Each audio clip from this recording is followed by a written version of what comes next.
আজকে তো অল্পর জন্য আমার মাথা ফেটে গিয়েছিল। তো আজকে আমরা সকালে উঠে ছাদে চলে আসলাম। তারপর ছাদে আসার পর আমরা কতক্ষণ জিম করলাম।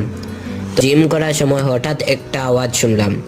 তো গিয়ে দেখি একটা আম পড়েছে। আমটা হাতে নিয়ে দেখি এটা একেবারে খারাপ আম।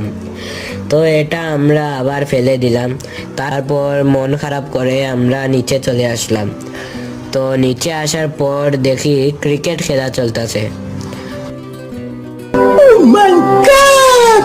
আমরা খেলা দেখার সময় হঠাৎ আমার উপর একটা বল এসে পড়ে। তারপর আমরা ওইখান থেকে চলে আসলাম আমাদের ফুল বাগানে। ওইখান থেকে একটা ফুল পেড়ে আবার এটা পানিতে ফেলে দিলাম। তো আজকে আমরা চলে যাই, আর আপনারা আমাদের ভিডিওতে লাইক এন্ড সাবস্ক্রাইব করে দিবেন। So good bye.